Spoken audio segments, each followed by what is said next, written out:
Warn the young and the innocent, I'm about to get obscene.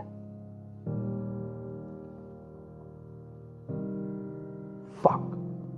That's right, I fucking said fuck. It's about as obscene as it gets, right? Fuck. Yeah, I remember when I first heard the word, I was a third grader in the bathroom of my elementary school with this fifth grader teaching me all about how to be cool. He told me all about it. How to shoot the finger, shoot it underhand, shoot it overhand, this way, that way, fuck. Yeah, I thought I was so experienced.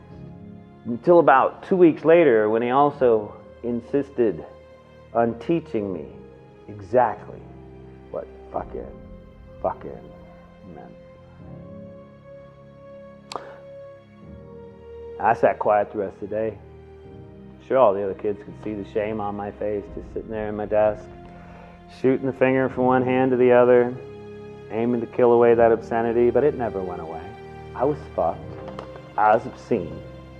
And when my teacher caught me, I was the one in the principal's office, just sitting there squirming. And they never knew why, just that I was some dirty boy. Yeah, and I remember the first time I saw a girl naked, and I mean full frontal, head to toe, front and back, running in all her flaming glory. Of course, the story of that glory is that she was actually on fire at the time. Not merely hot, but really on fire.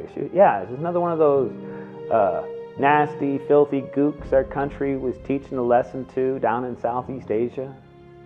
American napalm, torch of justice, lit up for the whole world to see. I saw it on the TV. They showed it on all 3 channels. It's amazing to let us see that sort of thing. All that nudity. It was obscene.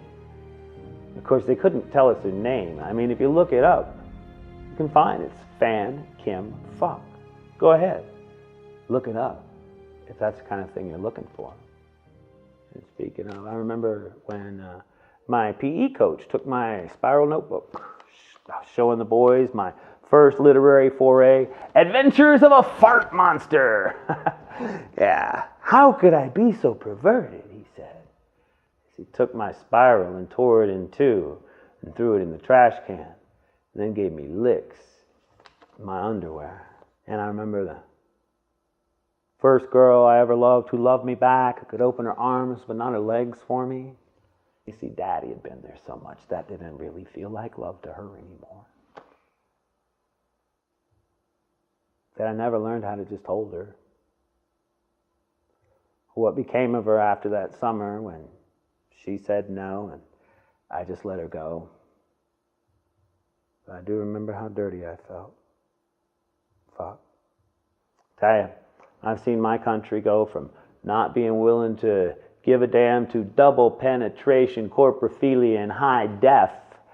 And why I may not care for that shit, I can tell you what's really obscene. It's when throwaway teens turn into crack whores while the daddies do business downtown.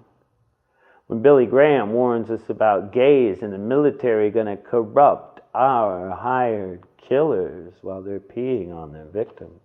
When corporate raider Romney wants to lecture me on the nobility of capitalism, Newt Gingrich wants to educate me on ethics, or when Obama decides he's going to make my country safe by turning it into a war zone so he can indefinitely detain me lest I should offend him.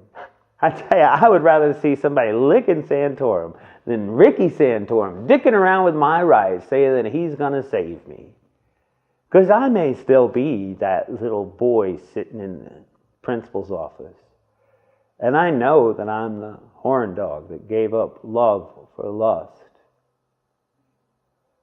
But I know what's really obscene about a naked Vietnamese girl on fire. And I can tell you what's more vulgar, a bullet hole or a vulva.